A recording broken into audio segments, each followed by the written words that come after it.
오늘부터 2박 3일 동안 저와 함께 또 이 수양회를 통해서 또 하나님 말씀 나눌 수 있도록 또 귀한 은혜를 주시고 또 기회를 주셔서 감사를 드립니다. 주님께서 우리 서천집교회 성도님들과 함께 또 이 말씀과 기도의 삶이라고 하는 굉장히 중요하고 또 가장 기본적인 어떤 주제를 가지고 함께 나눌 수 있는 귀한 시간을 주셔서 감사를 드리게 됩니다. 사실 좀 긴장이 됩니다. 서천집교회 보면 또 이제 잘 가르치시는 교사 이제 형제님들이 계시기 때문에 제가 와서 뭘 또 가르칠 수 있을까 하는 이런 생각을 가지는 것이 그냥 본능적으로 드는 것 같아요. 그런 생각이. 그래서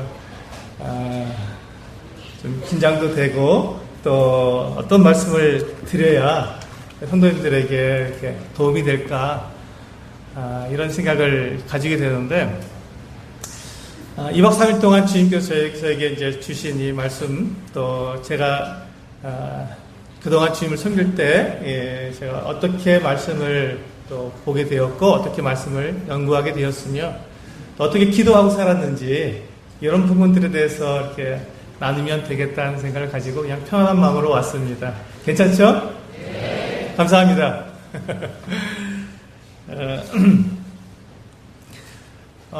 저에게 4번의 시간이 주어져 있습니다. 그래서 첫 번째 시간은 오늘이죠. 오늘 이 첫 번째 시간에는 성경 해석이라고 하는 성경을 우리가 어떻게 읽고 어떻게 우리가 이해할 수 있는가 하는 이 성경 해석에 대한 말씀을 드리고자 합니다. 그리고 두 번째 시간에는 어떻게 기도할 것인가 하는 기도에 대한 내용을 말씀을 드리겠습니다. 그리고 세 번째는 우리가 이 말씀을 읽고 또 기도를 할 때 가장 우리를 올바르게 인도해 주시는 이 성령님, 우리 안에 계신 성령님이 어떻게 우리 안에서 역사하시는지에 대해서 성령의 역사에 대해서 이렇게 말씀을 드리도록 하겠습니다. 그리고 마지막 네 번째 시간에는 하나님의 뜻을 어떻게 분별할 수 있는 것인가 하는 이 하나님의 뜻 분별에 대해서 이렇게 4번 주제를 이렇게 나누어서 말씀을 드리도록 하겠습니다. 그래서 오늘 이 첫 번째 시간에는 우리가 성경을 어떻게 해석할 것인가, 성경을 우리가 읽었을 때 어떻게 읽는 것이 우리가 성경을 오해하지 않고 바르게 이해하면서 성경을 읽을 수 있는지 그런 이 성경을 해석하는 기본적인 방법에 대해서 말씀을 드리도록 하겠습니다. 우리가 성경을 읽을 때 우리가 왜 우리가 성경을 읽죠? 우리가 성경을 읽는 이유가 뭘까요? 한번 대답해 주시겠습니까? 나는 왜 성경을 읽는가? 왜 성경을 읽으세요? 네, 하나님의 마음을 알기 위해서. 그렇습니다. 하나님의 뜻을 알기 위해서. 성경은 분명히 하나님께서 사람들에게 말씀해 주신, 우리가 하나님을 아버지라고 우리가 부르지 않습니까? 그러니까 아버지가 자식에게 중요한 말을 해서 기록으로 남겨놨다면 그 기록은 거기에는 반드시 그 아버지가 그 자식에게 꼭 하고 싶은, 그리고 꼭 알려주고 싶은 그와 같은 내용이 들어있을 것입니다. 그래서 우리가 그 아버지가 자식에게 남겨준 그 기록을 읽을 때 아버지가 왜 나에게 이런 글을 남겨주셨을까? 왜 이렇게 쓰셨을까? 하는 마음으로 아버지의 마음을 알기 위해서 아버지가 왜 나에게 이 말씀하셨나? 이유가 뭐지? 하는 마음으로 그 글을 읽는 것처럼 성경도 마찬가지입니다. 성경도 하나님께서 사람들에게 하나님이 어떠한 계획을 가지고 계시고 하나님께서 어떠한 뜻을 가지고 인류 역사를 인도해 가시는지 하나님이 어떤 계획을 가지고 계신지를 사람들에게 알게 하기 위해서, 이게 중요합니다. 모르게 하기 위해서가 아니고요, 알게 하기 위해서 성경은 기록해 놓은 것입니다. 그러니까 우리가 성경을 읽으면 우리 성경에서 하나님께서 사람들에게 나도 포함되니까요. 그러니까 나를 포함한 사람들에게 하나님이 어떻게 인류 역사를 인도해 가시는지를 알려주고 계시다는 것을 우리가 알 수 있다는 것입니다. 그래서 우리는 성경을 읽죠. 그러니까 우리가 성경을 읽을 때 하나님의 그 같은 마음, 하나님의 계획, 하나님의 뜻을 알지 못하고 그냥 읽으면 성경을 제대로 읽은 것이 아니게 됩니다. 그래서 우리가 성경을 읽을 때는 반드시 하나님께서 왜 이것을 기록하셨고 그것을 왜 내가 이것을 알아야 되는지를 이렇게 이해하면서 읽어야 합니다. 그런데 이제 우리가 성경을 읽을 때 이런 부분들에 대해서 종종 하나님의 이와 같은 기록한 내용을 읽을 때 오해할 수 있는 부분들이 있어서 그 부분을 오늘 이제 저와 함께 이렇게 왜 우리가 성경을 읽을 때 오해하게 되는가, 오해하지 않으려면 어떻게 하면 되는가, 이것을 한번 다루면서 오늘 살펴보도록 하겠습니다.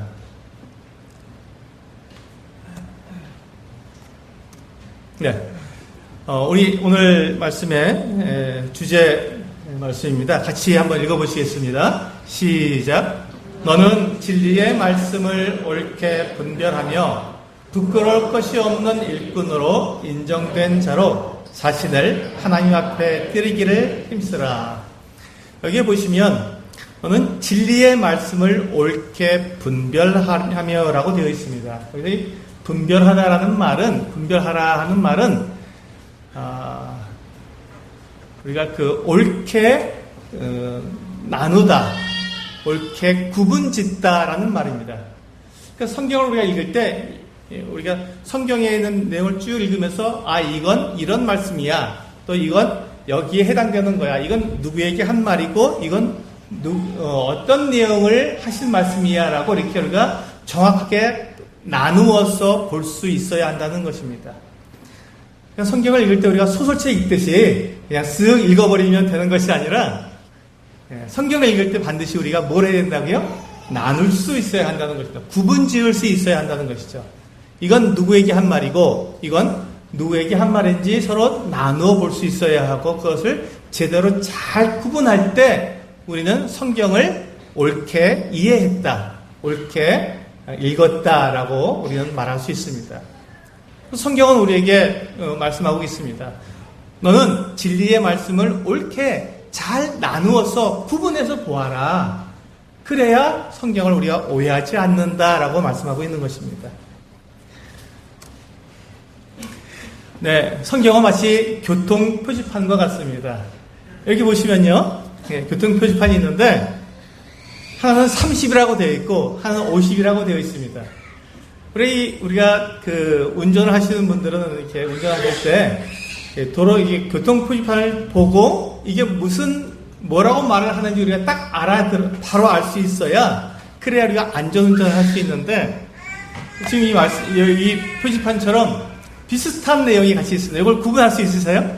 앞에 있는 30이 무슨 뜻인지 아십니까? 뒤에 있는 50은 무슨 뜻이죠? 네. 앞에 있는 30의 밑줄이 딱 더 있으니까 이것은 30 이상으로 달려야 한다는 것, 30km 이상으로 달려야 한다는 뜻입니다. 그 밑으로 달리면 사고 나기가 쉬우니까 30km를 넘어야 한다. 근데 그 뒤에 있는 50은 어떻습니까? 네. 50km 이상으로 달리면 안 됩니다. 50km보다 더 낮은 속도로 달려야 한다라는 뜻입니다.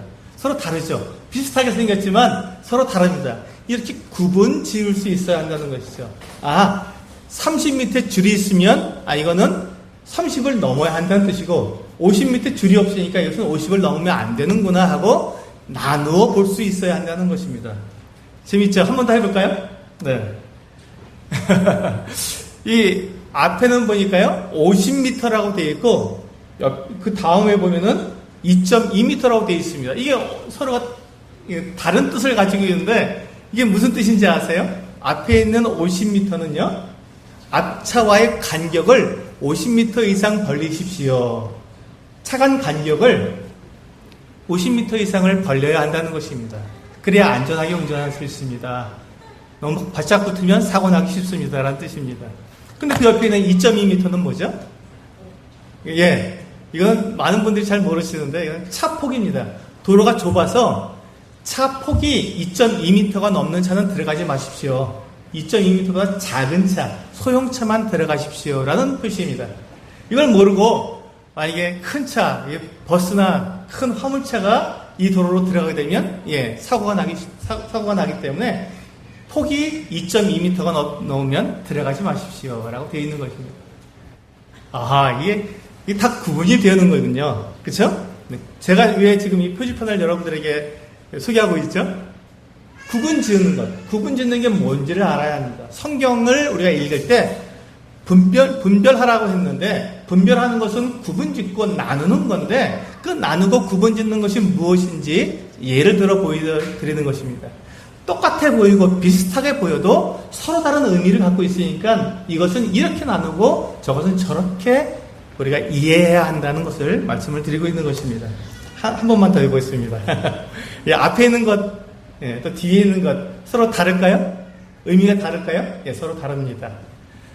앞에 있는 것은 예, 과속 방지턱이 있다는 겁니다. 예, 과속 방지턱. 우리 잘못하면 예, 쿵 하죠. 네, 앞에 있는 이 그림은 과속 방지턱이 있으니까 조심하십시오. 라고 되어 있습니다. 그럼 뒤에 있는 두 개의 산봉우리가 있는 것은 뭐죠? 예, 이 앞이 울퉁불퉁하니까 조심해서 가십시오. 예, 과속 방지턱에 있는 것이 아니라 울퉁불퉁하니까 조심하라는 것입니다. 울퉁불퉁하니까. 예, 푹 꺼진 데도 있고 또 이렇게 튀어나오는 것도 있으니까 조심해서 천천히 가십시오라는 뜻입니다. 비슷하게 보여도 말하는 내용이 서로 다릅니다. 이것처럼 우리가 성경을 읽을 때 비슷하게 보이고 비슷한 말처럼 보여도 우리가 그것이 대상이 다르고 배경이 다르면 그것을 나누어서 잘 구분해서 읽어야 오해하지 않는다라고 제가 말씀을 드리고 있는 것입니다. 네, 같이 한번 읽어보시겠습니다. 시작. 성경은 해석의 책이다. 이게 무슨 말일까요? 성경은 해석의 책이다. 우리 성경은 우리가 적용의 책 아닌가요? 많은 분들이 성경을 읽을 때 성경을 읽으면서 주님께서 나에게 이 말씀을 하셨어. 주님께서 나에게 이 말씀을 주셨구나. 그래, 오늘 이 말씀 정말 내가 감동돼 라고 하면서 성경을 읽으면서 바로바로 나한테 적용을 합니다. 참 잘하시는 거죠? 네. 그런데 우리가 이렇게 성경을 읽으면서 나에게 바로 적용을 하는 것보다는 한 박자 쉬어서 가셔야 합니다. 성경을 잘 읽으시려면, 성경을 오해하지 않고 내가 읽고 그것을 나에게 적용하려면 한 박자, 몇 박자요? 예, 한 박자 쉬셔야 됩니다. 그 한 박자가 뭐냐면 해석을 해야 한다는 것입니다. 이거 좀 어려운 말이 나왔습니까? 성경은 반드시 해석을 한 다음에 적용을 해야 성경을 오해하지 않습니다. 그럼 성경을 어떻게 해석합니까? 학자도 아닌데 걱정하지 마십시오. 그래서 이게 우리가 성경을 해석하는 것은 잘 나누어 볼 때 우리가 해석을 할 수 있습니다. 성경은 사실 어렵지 않습니다. 성경은 대단히 쉬운 책입니다. 왜냐하면 하나님께서 그 사랑하는 이 사람들에게 하나님의 뜻을 알려주기 위해서, 숨기기 위해서가 아니라 알려주시기 위해서 쉽게 기록해 놓았기 때문에 사실 성경은 쉬운 책입니다. 쉬운 책입니다. 웬만한 상식만 가지고 있어도 성경을 이해하는데 그렇게 어렵지는 않습니다. 그런데 우리가 왜 성경이 자꾸 어렵게 느껴지냐면, 제가 다음에 말씀드릴 그 같은 내용들이 나오는데, 우리가 좀 동떨어진 그 같은 내용들이 있어서 그렇습니다. 여기 보시면, 성경은 한 권으로 되어 있는 것이 아니라 몇 권으로 되어 있다고요? 66권으로 되어 있습니다. 이 성경이 한 권이 아니구나. 66권으로 되어 있구나. 이렇게. 그러니까 이 66권이 서로 다른 대상, 서로 다른 배경에서 기록되어 있기 때문에 그 성경의 각 책을 읽을 때마다 우리는 다른 마음으로 읽어야 됩니다. 앞에서 저 같은 경우에도 베드로전서, 베드로후서 요즘 제가 그 나무향기 큐티를 하고 있을 때 방송을 하고 있는데 베드로전서를 얼마 전에 마쳤고 지금 베드로후서를 이제 다 마쳐가고 있습니다. 근데 그걸 할 때 제가 이제 가장 힘든 때가 언제냐면 앞에 한 권을 마치고 그 다음 책을 이제 막 다시 시작하게 될 때가 가장 어렵습니다. 왜냐하면 앞에서 이제 그 배경과 또 대상 이것을 충분히 이제 이렇게 제가 이제 생각하고 성경을 이렇게 이해하고 또 방송할 내용들을 이렇게 좀 정리해 놨는데 갑자기 이제 새로운 책으로 바뀌니까 배경도 다르고 대상이 다르고 내용이 다르기 때문에 그것을 새롭게 제가 이제 생각해야 되기 때문에 굉장히 오랜 시간 동안 다시 이제 생각을 다 정리하고 바꿔야 하기 때문에 굉장히 어렵습니다. 그때가 제일 힘듭니다. 근데 왜냐하면 66권으로 된 이 성경책이기 때문에 우리가 각 성경을 읽을 때마다 새로운 주제, 새로운 배경, 새로운 대상 이렇게 우리가 바꿔서 우리가 읽어야만 되기 때문에 우리는 해석이 필요하구나. 그냥 소설책 쭉 1권, 2권, 3권, 4권 이렇게 연속되는 소설책을 읽는 것처럼 읽으시면 안 되고 완전히 다른 책으로 우리가 이해해야 합니다. 그리고 이 성경은 한 사람이 기록자가 이렇게 쭉 써내려온 것이 아니라 40명의 기록자가 성경을 기록했습니다. 이 사람들의 직업이 다 달라요. 이 사람들의 성향이 다 다릅니다.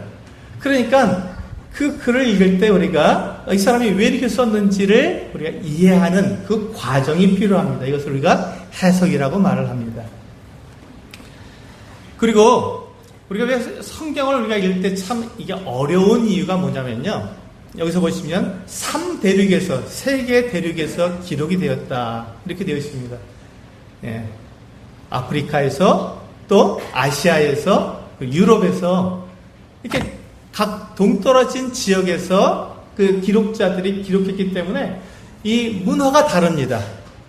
또 언어가 다릅니다. 또 역사가 다릅니다. 지리가 다릅니다. 이렇게 서로 다른 배경이 있기 때문에 지금 우리나라, 이 대한민국에서 일어나는 일들이라면 우리가 금방금방 이해가 되는데 이게 우리와 전혀 상관없는 이름도 이상해요. 막 전혀 생소한 이름을 가진 그 어떤 사람들이 등장하고 또 지명, 그 지역 이름도 우리처럼 여기 뭐 서충주, 이렇게 그 충북 지역, 이렇게, 아니면 저 경기도, 수지, 수원, 이렇게 말하면 우리가 거기가 어딘지 금방 알아채고, 거기는 어디 근처니까 금방 우리가 이해가 되는데, 성경에는 우리처럼 이렇게 쉬운 이 지역이 나오는 것이 아니라 전혀 알지 못하는 베들레헴, 예루살렘, 헤브론, 이런 이름들이 나오면서 우리가 그 지역을 우리가 가보지 않고, 거기 살아보지 않았기 때문에 굉장히 그것이 이해하기가 어려운 것이죠. 그래서 해석이라고 하는 과정이 필요합니다. 그리고 성경은요 히브리어 또 아람어 또 그리스어라고 하는 세 개 언어로 기록되었습니다. 그것을 우리가 다시 이렇게 번역을 해서 지금 우리 한글로 해놓은 거예요. 그러니까 이게 언어가 다르기 때문에 우리가 금방 이해할 수 없고 해석이라는 과정을 거쳐야 합니다. 그리고 더더욱더 우리가 이 해석이 필요한 이유는요. 이 성경은 1500년이라고 하는 긴 기간 동안 이 긴 기간에 걸쳐서 기록이 되었기 때문에 대단히 이것은 오랫동안 기록되었기 때문에 우리 이 성경을 각 책이 기록된 때가 다르고 배경이 다르기 때문에 각 책을 읽을 때마다 우리가 그 해석이라고 하는 과정을 거쳐야 합니다. 그런데도 놀랍게도 우리가 성경을 이해할 수 있는 그 이유는 뭐냐면 이 성경이 딱 한 가지 주제로 되어 있기 때문에 그렇습니다. 한 가지 주제가 뭔지 보이십니까? 읽어보실 수 있을까요? 같이 읽어보시겠습니다. 시작. 하나님의 영광과 영원한 구원 계획이라고 하는 이 한 가지 주제로 이것을 다른 말로 하면요 예수 그리스도라고 말할 수 있습니다. 성경은 하나님의 영광과 영원한 구원 계획에 대해서 말씀하고 있는데 그 하나님의 영광과 영원한 구원 계획을 이루신 분, 그것을 우리 가운데 이루신 분이 바로 예수 그리스도시기 때문에 예수 그리스도를 주제로 해서 기록이 되어 있기 때문에 우리가 성경을 읽을 때 우리가 이해할 수 있습니다. 방금 우리가 본 내용을 한번 이렇게 간단하게 다시 한번 요약해 보면요. 40명의 기록자가 1500년에 걸쳐서 기록한 성경입니다. 그래서 이걸 가만히 보시면요.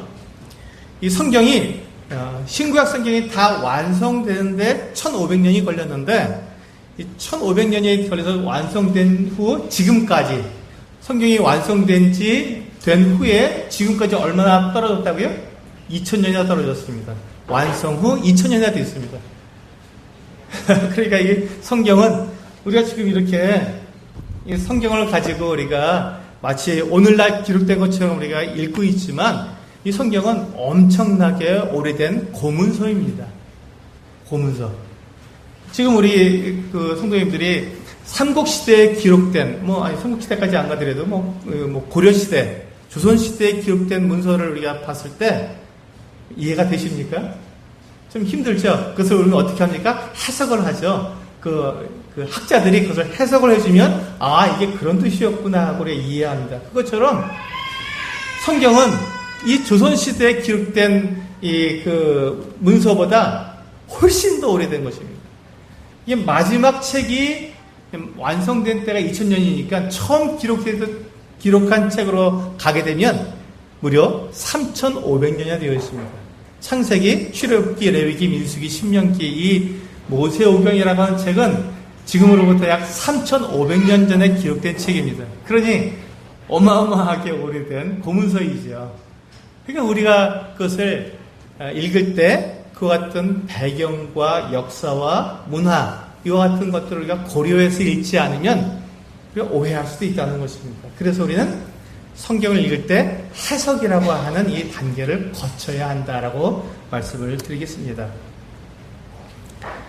그리고 우리가 성경을 읽을 때 성경을 우리가 일반적으로 하나님께서 나에게 쓰신 책이다라고 읽으시면 참 좋습니다.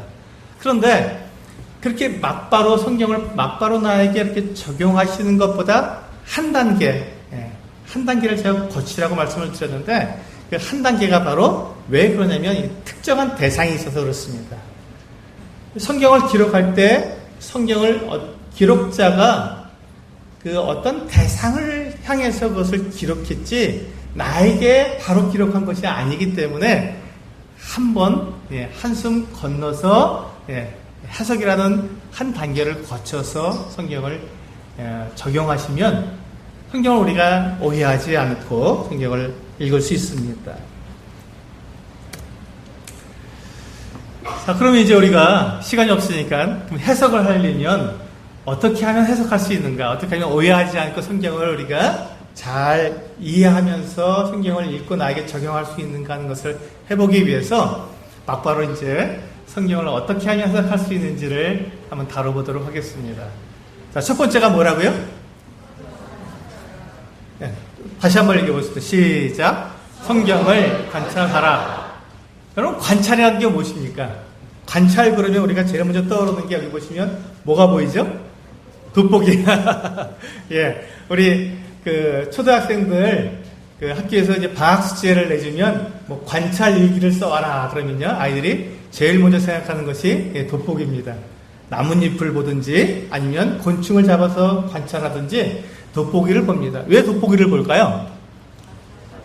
자세히 보기 위해서 그렇습니다. 자세히 보기 위해서. 그렇습니다. 우리가 성경을 볼 때 관찰을 하셔야 합니다. 이 관찰이라는 말은 이게 좀 어렵게도 생각될 수 있지만 성경을 볼 때 자세히 들여다보라는 말입니다. 자세히. 성경을 왜 자세히 들여다봐야 하냐면 성경은 마치 편지와 같습니다. 편지와 같은데 이 편지를 우리가 볼 때 여기 보시면 지금 이 편지 봉투에 보내는 사람과 받는 사람 이름이 기록되어 있습니까? 없죠. 이러면 이제 이거 곤란하죠. 보내는 사람도 없고 받는 사람도 없이 편지가 딱 쓰여지면 이 편지가 어디로 가겠습니까? 갈 바를 알지 못합니다. 이 편지는 제대로 갈 수 없습니다. 왜? 보내는 사람도 없고 받는 사람도 없기 때문에 그렇습니다. 우리가 성경을 읽을 때 이게 보내는 사람이 누군지 받는 사람이 누군지를 우리가 생각하지 않고 그냥 읽어버리면 우리가 이렇게 헤매가 되는 것입니다.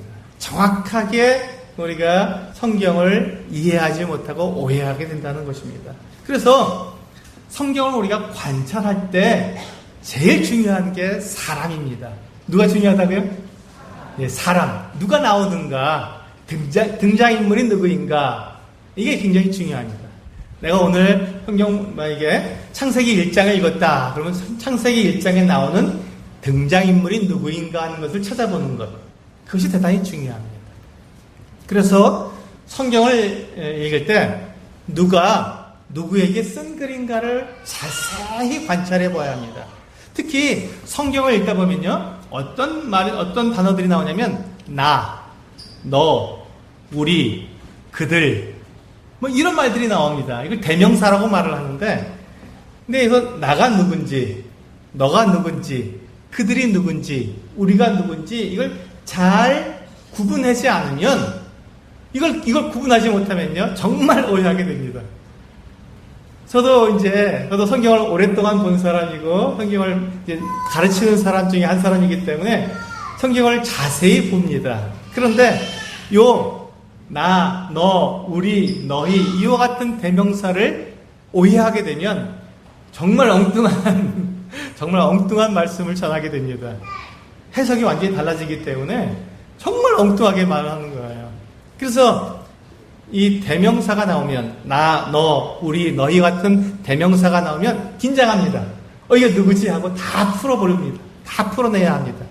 이걸 못 풀면 그때부터 성경이 어려워지기 시작합니다. 그래서 우리 성경을 읽을 때 나가 누군지, 너가 누군지, 우리가 누군지, 너희가 누군지, 그들이 누군지를 잘 구분해 보시면 좋겠습니다. 그리고 두 번째 중요한 게 뭐냐면 언제, 시간, 언제라고 하는 이 시간이 중요합니다. 그리고 어디에서라고 하는 장소, 이와 같은 것들이 정확하게 구분이 되어야 합니다.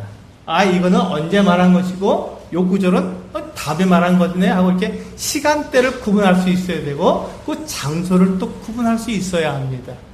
좀 어려우신가요? 네, 아닙니다. 여러분들이 이렇게 성경을 찬찬히 읽어보시면요 그게 다 구분이 됩니다. 이따 한번 실습해 볼 거니까요 한번 같이 해보면 좋겠습니다.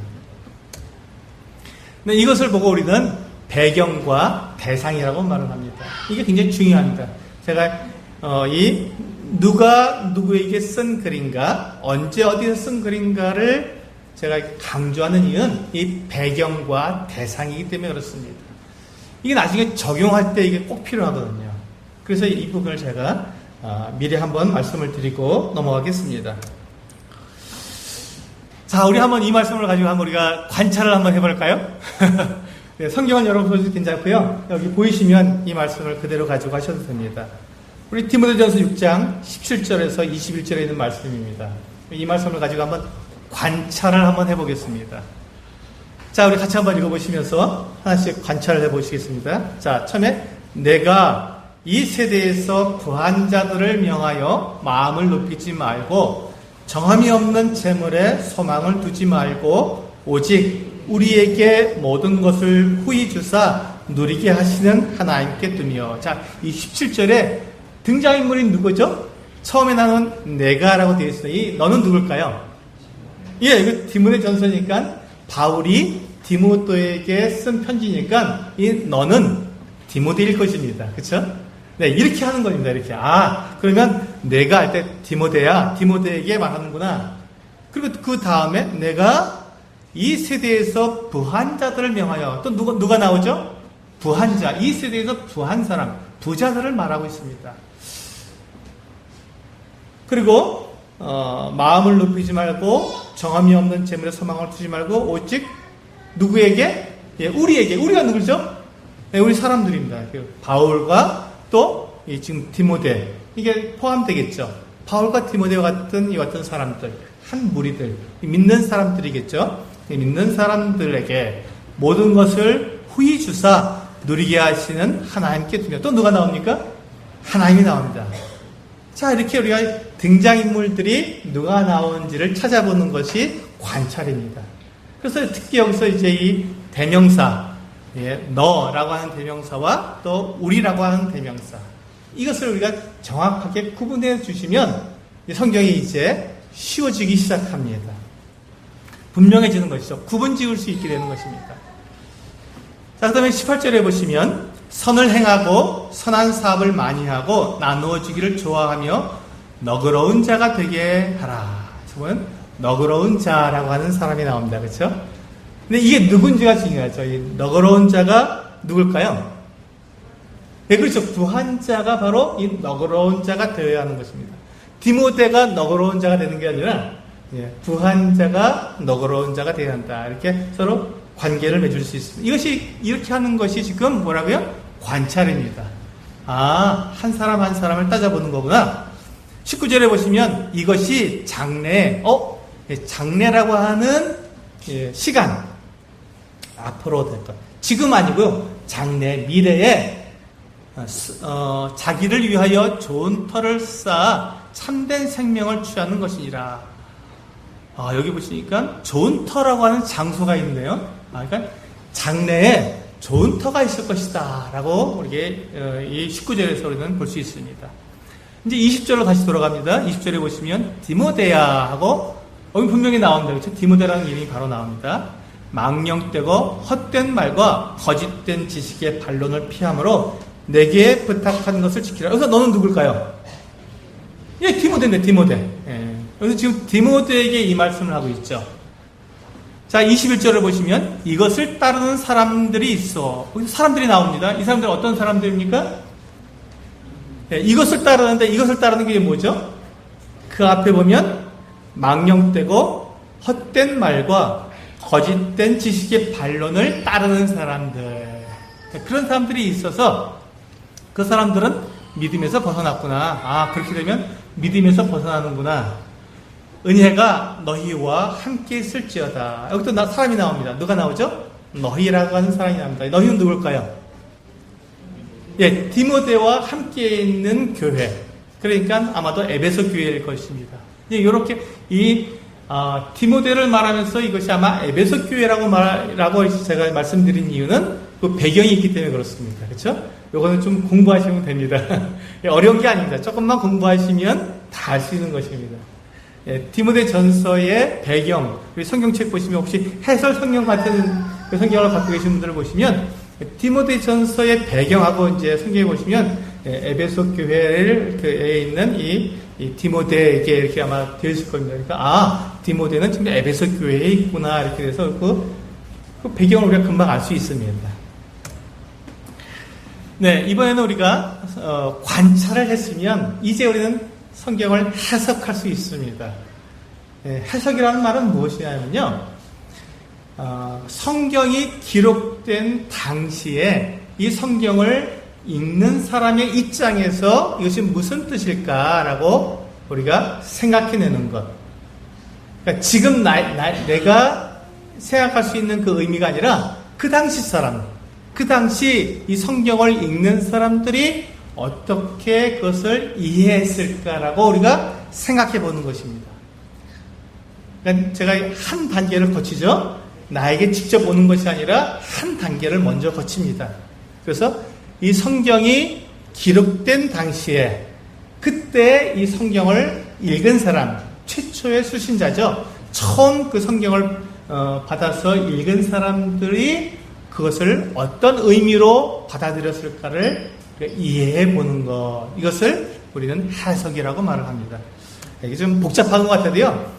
이것 때문에 그렇습니다. 그러니까 1500년 동안 성경이 기록되었고 40명의 기자가 또 그 세계의 대륙에서 세계의 언어로 이렇게 66권이라고 하는 서로 다른 배경을 가지고 있는 책들이 기록되어 있기 때문에 이것을 하나하나 우리가 다 생각하면서 성경을 이해해 보아야 하기 때문에 해석을 해야 한다는 것입니다.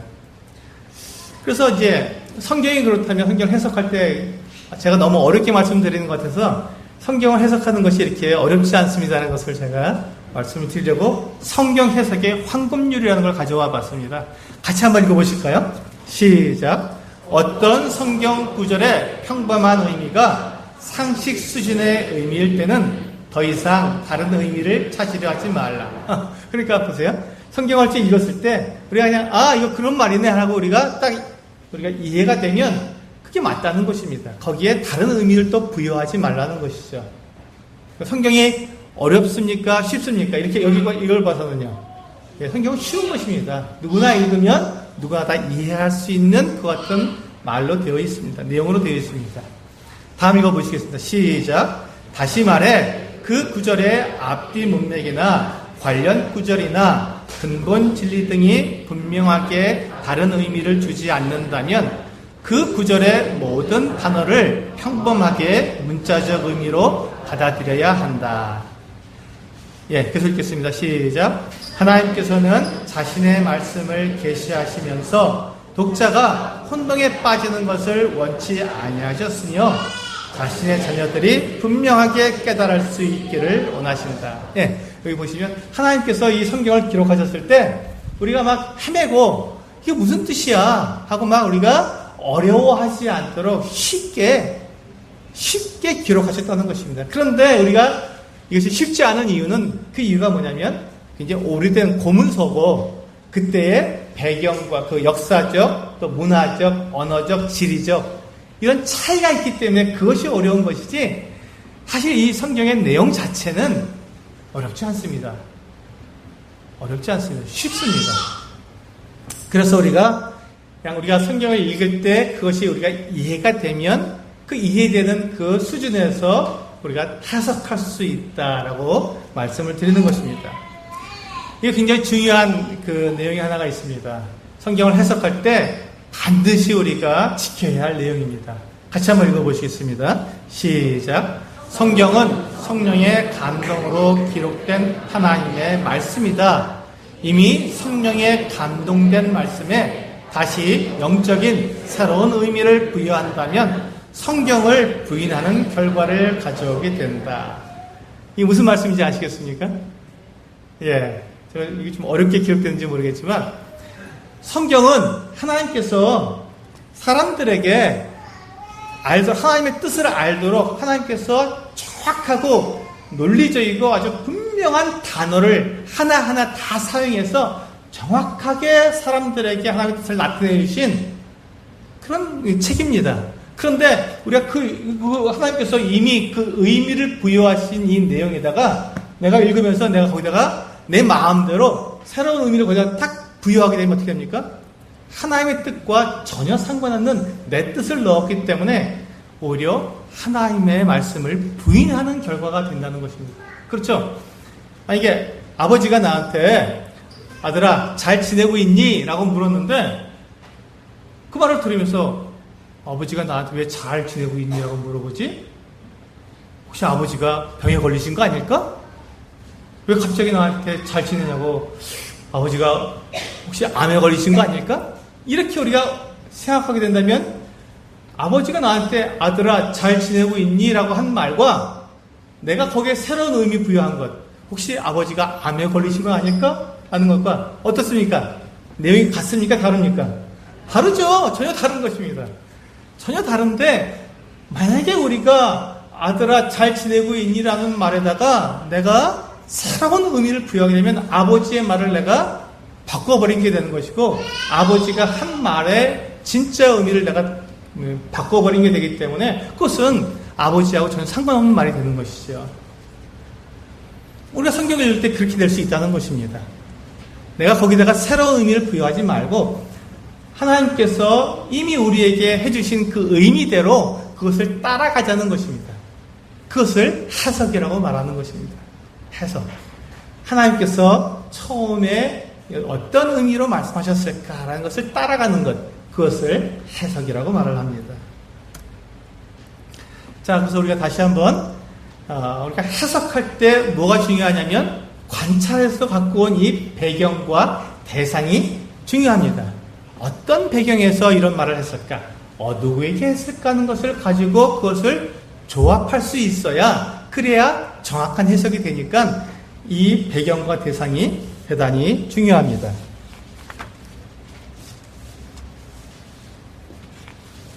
네, 우리 아까 보았던 동일한 본문입니다.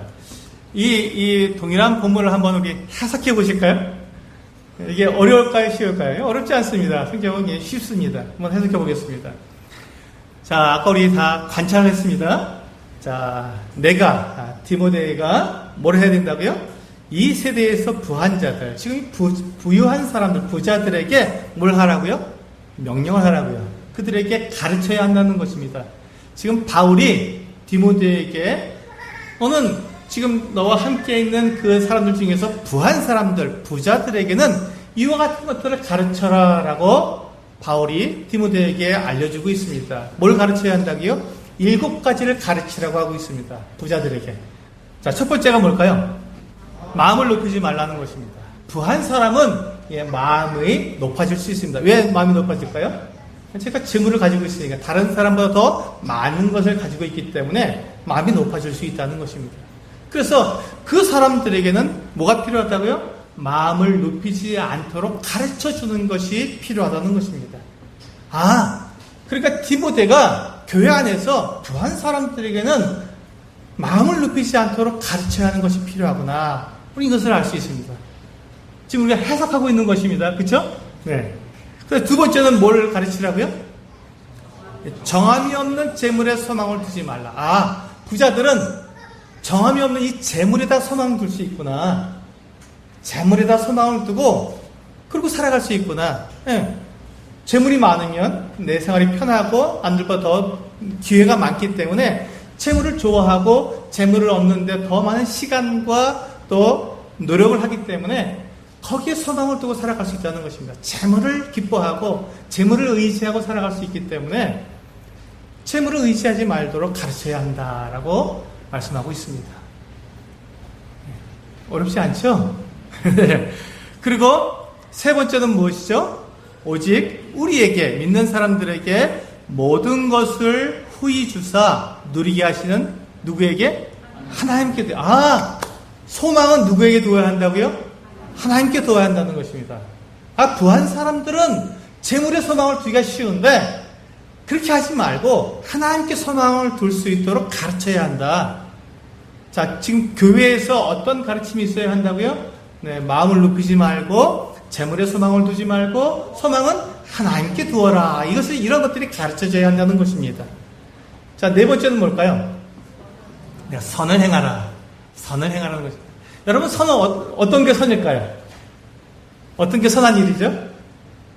네, 우리 양심이 그건 알고 있습니다. 어떤 게 선한 것인지 우리는 알 수 있습니다. 양심이 알려줍니다. 많은 분들이 선한 일이 무엇인지 몰라서 못한다라고 이렇게 저에게 핑계를 대는 그런 경우가 있습니다. 근데 여러분, 어려워하지 마시기 바랍니다. 하나님께서 우리에게 양심을 주셨기 때문에 내가 내 양심으로 다른 사람을 해치거나 속이거나 빼앗거나 거짓하거나 사기치거나 다른 사람을 이용해 먹으려고 하는 그 같은 행동은 선한 행동일까요? 아니죠. 우리 다 압니다. 그거는 선한 행동이 아니라는 건 다 압니다. 그럼 어떤 게 선한 행동이죠? 네, 내 이웃을 내 몸처럼 사랑할 수 있는 것. 그렇죠. 다른 사람을 도와주고 이해해주고 용납해주고 용서해주고 그걸 도와줄 수 있는 것들. 이런 게 선한 행동 아니겠습니까? 그걸 우리가 누가 가르쳐주죠? 내 마음에 있는 양심이 가르쳐줍니다. 이 성경에서는요, 신약 성경에서 여러분 보시면요, 믿음이 좋은 사람, 믿음과 무엇이 함께 있냐면 양심이 항상 함께 나옵니다. 믿음이 있는 사람은요, 바로 붙어서 선한 양심이 딱 같이 나옵니다. 그래서 믿음이 있는 사람은 선한 양심을 따라서 행동하게 되어 있습니다. 그래서 어떤 사람이 나는 믿음이 좋아라고 생각하는 사람이 있다면요, 그 사람은 반드시 선한 양심을 따라서 행동해야 합니다. 그런데 믿음이 좋다고 말을 하면서 양심을 따라 행하지 않는 사람은 그 사람은 어떤 사람입니까? 거짓말하는 사람입니다. 믿음이 없는 사람이에요, 사실은요. 믿음은 선한 양심과 함께 행동하게 되어 있습니다. 그래서 우리가 선한 일을 하라고 할 때 그것은 우리의 믿음과 함께 있는 이 양심이 우리에게 어떤 일을 하라고 가르쳐 주는 것입니다. 그래서 우리가 선한 일을 하는 것이 그렇게 어려운 일이 아니지요. 자, 그 다음에 우리 다섯 번째가 뭐죠? 선한 사업을 하라는 거죠. 선한 사업을 하라. 돈이 많기 때문에 이 사람은 사업을 할 수 있습니다. 네, 이 전도자들에게 그 물질을 공급해 줄 수도 있고, 가난한 사람들을 모아서 그들에게 혜택을, 어떤 도움을 줄 수도 있고, 또 부모가 없는 사람, 그 고아들에게 도움을 줄 수 있는 이런 선한 사업들을 할 수 있다는 것입니다. 여섯 번째는요. 예, 나누어지길 좋아해야 한다는 것입니다. 나누어지길 좋아해야 한다. 부자들이 지금 이와 같은 일을 하도록 누가 가르친다고요? 예, 디모데가 이 부자들을 가르쳐야 한다는, 교회 안에 있는 부자들에게 이와 같은 일을 하라고 가르쳐야 한다는 것입니다. 나눠주길 좋아해요. 그런데요, 부자일수록 인색합니다. 부자일수록 이 손을 펴지 못하고 쥐기가 쉽습니다. 9,900만 원 있는 사람이 100만 원만 더 있으면 1억이 되기 때문에 100만 원을 안 내놓습니다. 오히려 다른 사람에게 있는 100만 원을 빼앗아서 1억을 만들고 싶은 마음을 가진 사람이 부자입니다. 그래서 바울은 디모데에게 이 세대의 부한자들을 명해서 이 같은 것들을 가르쳐라. 나눠주기를 좋아하게 가르쳐라. 라고 말씀하고 있는 것입니다. 자, 마지막 7번째는 뭐죠? 네. 너그러운 자가 되도록 가르쳐야 한다는 것입니다. 너그러운 자. 부한 사람들은 너그럽지 않습니다. 굉장히 강합니다. 왜? 자기에게 힘이 있기 때문에, 물질이라고 하는 힘이 있기 때문에 다른 사람을 업신여기고 그 위에 군림하려고 하고 주장하려고 하는 이 강함을 가지고 있습니다. 그래서 그들을 가르쳐야 한다는 것이죠. 너그럽게 행동하도록 가르쳐야 한다는 것입니다. 이게 해석입니다. 지금 우리 해석하고 있는 것입니다. 그렇죠? 자, 이렇게 해석하니까 나중에 적용할 때 쉬울까요? 어려울까요? 쉽죠. 이렇게 해석을 하면 적용이 굉장히 쉽습니다. 그리고 이제 우리 20절로 가보겠습니다. 20절에 가보면, 자, 디모데야, 망령되고 헛된 말과 거짓된 지식의 반론을 피함으로 내게 부탁한 것을 지키라. 여기 보시면 이제 바뀝니다.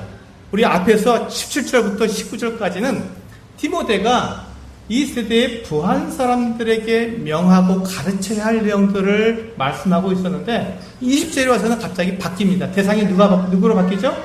디모데에게 바뀝니다. 이제 디모데가 해야 할 일로 바뀌는 것이죠. 그래서 오늘 나와 있는 이 본문 17절에서 21절까지는 두 가지 주제로 되어 있구나. 이렇게 나누어 볼 수 있어야 한다는 것입니다. 분별하라는 것이 바로 이렇게 나누는 것입니다. 17절에서부터 19절까지는 부한자들을 가르쳐야 하는 내용, 그리고 20절과 21절은 디모데가 해야 할 내용, 이렇게 나누어 보는 것을 우리가 분별한다라고 이야기하는 것입니다. 그래서 이 디모데는 어떤 일을 해야 하냐면요, 망령되고 헛된 말과 거짓된 지식의 반론을 피하라는 것입니다. 그런 일을 하지 말라는 것이에요. 망령되다는 말이 뭘까요? 망령되다. 우리 이 말 많이 쓰는데 망령되다는 말을 그대로 풀면요, 무슨 뜻이 되냐면 정신없는, 이런 뜻입니다. 넋이 나간, 얼빠진. 그래서 이거는 정말 상식 이하에 할 수 없는 정말 어리석은 행동을 이 망령되다고 말을 합니다. 이 망령된 사람의 대표적인 사람이 누굽니까? 에서입니다. 에서가 망령된 행동을 했죠. 어떤 행동을 했습니까? 자기의 장자의 권리를 팥죽 한 그릇에 팔아버린, 정말 어리석고 어떻게 그런 말도 안 되는 행동을 할 수 있을까라고 생각하는 바로 그것이 바로 망령된 것입니다. 정신이 나갔지. 어떻게 그 장자의 권리를 팥죽 한 그릇에 팔 수 있어? 정말 얼빠진 놈이야. 이렇게 말하는 것이 바로 망령되다는 것입니다. 네, 그런 행동을 하지 말라는 것이죠. 망령되고 헛된 말과 거짓된 지식의 이 반론, 서로 토론, 말싸움하는 것들을 하지 말라는 것입니다. 그리고 오히려 그가 할 것은 지금 바울이 디모데에게 부탁한 것을 지키라는 것입니다. 아마 이 부탁한 것은 복음일 것입니다. 그렇죠? 복음과 진리를 부탁을 했는데 그것을 잘 지켜라 라고 말하고 있는 것 같습니다. 21절에 보면 이것을 따르는 사람들이 있어. 아까 우리 관찰할 때 살펴봤죠. 이것을 따르는 사람이 뭘 따른다고요? 바로 망령되고 헛된 말과 거짓된 지식의 반론, 이것들 좋아하고 이런 걸 계속하는 사람들, 이런 사람들은요, 그런 사람들은 어떻게 된다고요? 믿음에서 벗어난다는 거죠. 믿음에서 벗어나는 방법이 어려운 게 아닙니다. 이렇게 망령된 일을 하고 그냥 헛된 이런 반론들, 쓸데없는 가장 아무 이익이 없는 그런 것들을 가지고 이렇게 서로 티격태격 말싸움하고 있는 이런 것들은 그런 것들을 하다 보면 믿음에서 떠날 수밖에 없다는 것입니다. 믿음에서 벗어나게 된다는 것입니다. 그리고 이제 바울이 디모데에게 은혜가 너희와 함께 있을지어다 라고 그에게 축복을 해줍니다. 네. 이렇게 읽었을 때 우리가 여기서 봤을 때 해석이 어려운가요? 어렵지 않죠? 네, 어렵지 않습니다. 이렇게 우리가 관찰을 잘 해놓으면 해석하는 것이 그렇게 어렵지 않습니다. 자, 그러면 이제 우리는 성경을 어떻게 해야 한다고요? 드디어 이제 적용할 수 있습니다. 우리가 성경을 읽을 때 우리는 적용하기 위해서 성경을 읽는데 드디어 이제 우리가 한 호흡, 한 번 쉬고 왔는데 어떻게 쉬었다고요? 해석이라고 하는 것을 한 단계를 거쳐서 우리는 적용하기에 이르게 되었습니다. 적용할 때 보면 적용은 우리에게 어떤 것들을 가지고 있냐면 여기 한번 읽어보실 수 글씨가 작은데 읽어보실 수 있겠죠? 제가 읽어드리겠습니다. 잘 안 보이시니까. 1번이 뭐냐면 순종해야 할 명령. 순종해야 할 명령이 나옵니다. 성경을 읽다 보면요. 성경을 해석해 보면 하나님께서 우리에게 이와 같은 것을 순종하라고 말씀하셨구나 하고 우리가 알게 됩니다. 그 두 번째, 자백해야 할 죄가 나옵니다. 하나님이 이것을 죄라고 말씀하셨구나. 나에게도 그것이 있는가 살펴보게 됩니다. 세 번째, 따라야 할 모범이 있습니다. 주님께서 이와 같이 행동하셨구나. 기도하셨구나. 또 사람들을 불쌍히 여기셨구나. 사람들을 참 사랑하셨구나. 그런데 그 제자들도, 바울도 베드로도 그 제자들도 동일하게 사람들을 불쌍히 여기고 도와주고 사랑했구나. 그럼 나도 그렇게 해야겠구나 하는 어떤 따라야 할 모범이 나오게 됩니다. 그리고 그 다음에는 붙잡아야 할 약속이 나오게 됩니다. 성경을 읽게 되면 약속이죠. 굉장히 중요합니다. 내가 이 약속, 하나님께서 나에게 이와 같은 약속을 해주셨구나. 내가 이 약속을 붙들고 내가 믿음으로 나아가야겠구나 하고 우리가 생각하게 됩니다. 다섯 번째가 피해야 할 행동들이 나옵니다. 이런 것들은 피해라. 정욕과 음란과 악한 생각과 이런 것들은 다 피하라고 되어 있는데 이런 것들은 피해야 되는 거구나. 나에게 그런 생각이 들 때 그것을 얼른 떨쳐버리고 내가 그것을 버려야겠구나 하고 우리가 생각하게 됩니다. 이런 것들이 우리에게 적용을 하게 될 때 우리에게 들어오게 되는데 그때 같이 한번 읽어보시겠습니다. 시작. 날카로운 하나님의 말씀이 우리 죄를 지적하고 변화를 요구할 때 어쩔 수 없었다고 다들 그렇게 산다고 나도 할 만큼 했다고 변명하거나 자기 합리화를 하지 말라는 것입니다. 이 다섯 가지 죄나 약속이나 이와 같은 것들이 우리에게 딱 다가왔을 때 내가 이렇게 해야겠구나라고 내가 그것을 알게 되었을 때 나도 할 만큼 했어. 어떻게 그걸 다 지켜? 사람이 그걸 어떻게 완벽하게 못해? 나만 그런 거 다른 사람도 다 이렇게 그냥 살아가는 거지 뭐. 이렇게 우리가 자기 합리화를 하지 말라는 것입니다. 우리 이솝 우화에 보면요. 여우와 신포도라는 이솝 우화가 있습니다. 이 여우가 포도를 먹고 싶어서 계속 시도를 했는데 이 포도가 너무 높이 달려서 따먹지 못했습니다. 그래서 이 여우가 이제 이 포도를 포기하고 돌아가면서 하는 말이 있습니다. 아마 저 포도는 쉬어 빠졌을 거야. 그러니까 안 따먹어도 된다는 거죠. 저 신포도를 왜 따먹어? 안 따먹어도 돼 하고 돌아서는 거죠. 자기 합리화, 자기 변명, 자기가 그걸 따지 못한 것에 대해서 내가 못 땄다 하고 가는 것이 아니라 저 포도가 잘못됐다라고 자기 합리화를 시키고 변명을 하는 것이죠. 성경을 읽을 때 하나님께서 분명히 우리에게 말씀하십니다. 우리의 죄를 지적하십니다.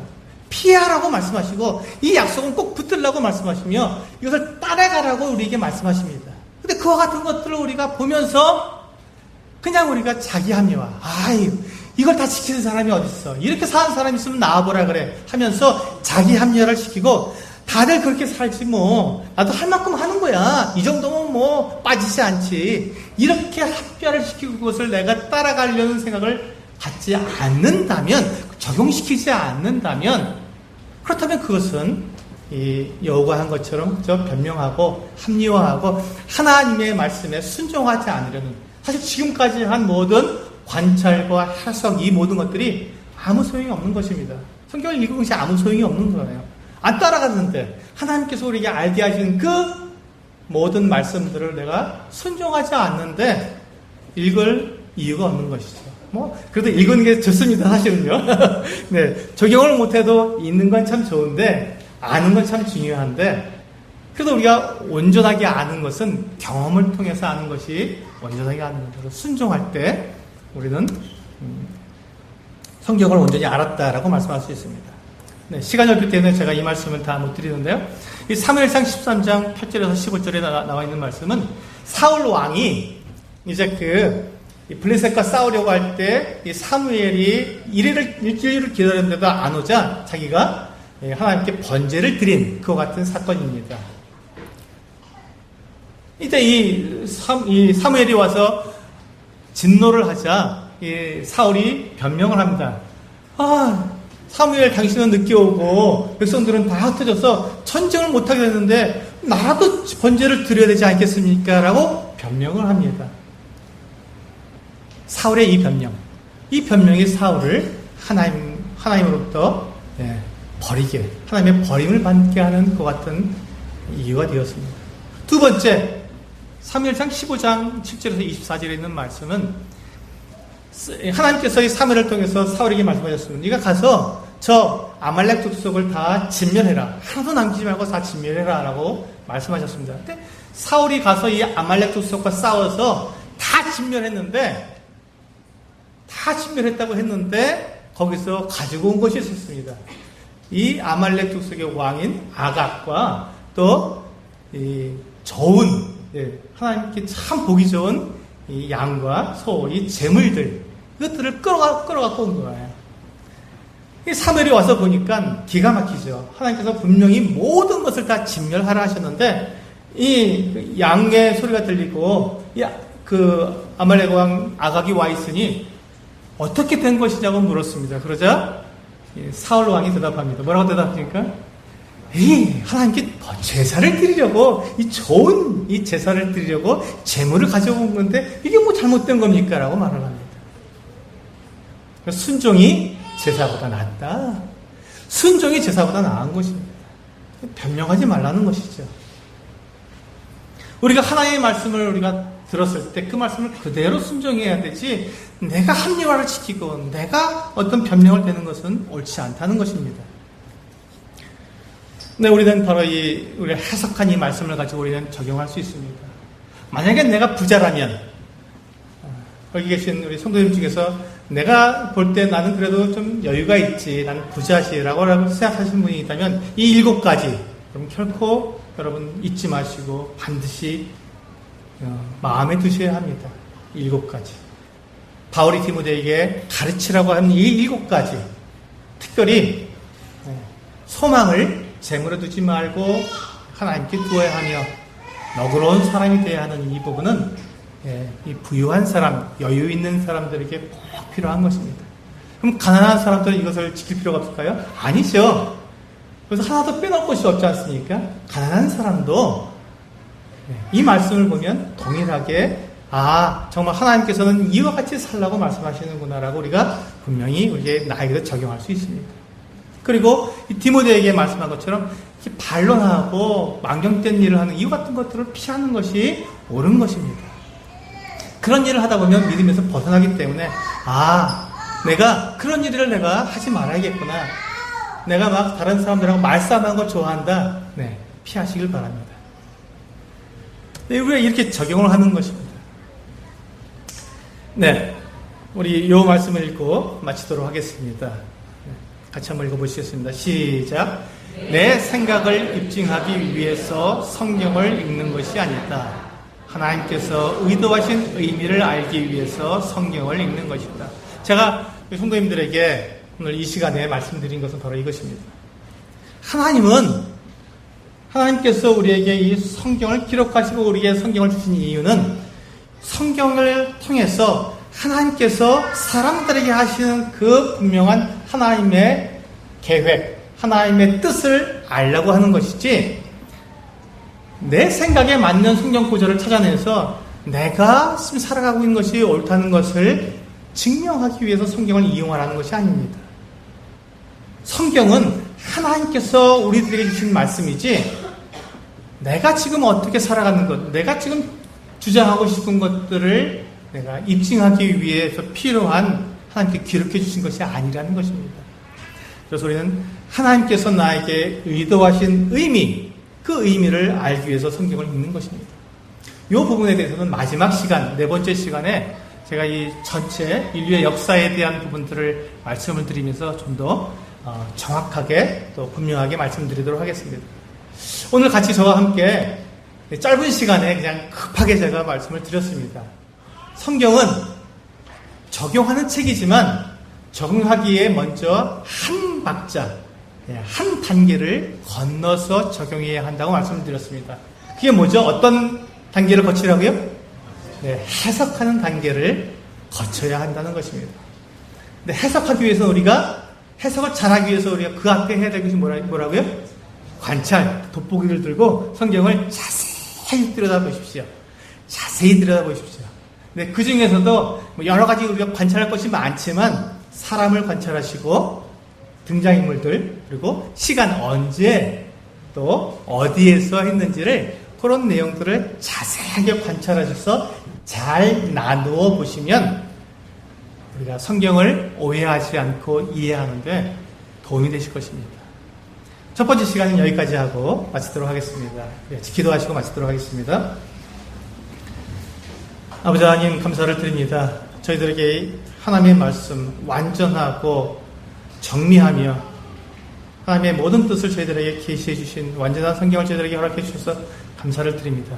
왜 성경을 읽을 때 오해하지 않고 하나님께서 저희들에게 주신 그 원래의 의미를 저희가 분명히 알기 위해서 잘 해석하고 그걸 적용할 수 있도록 저희들에게 이와 같은 지혜를 주시고 또 이와 같은 것들을 알게 해주셔서 감사를 드립니다.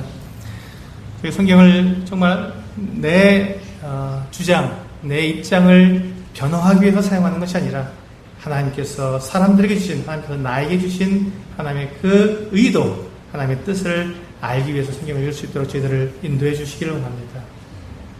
깨끗한 마음과 선한 양심으로 성경을 읽을 수 있도록 저희들을 인도해 주시기를 원하며 기도할 때 우리 주 예수 그리스도의 이름으로 감사하며 기도하옵나이다. 아멘.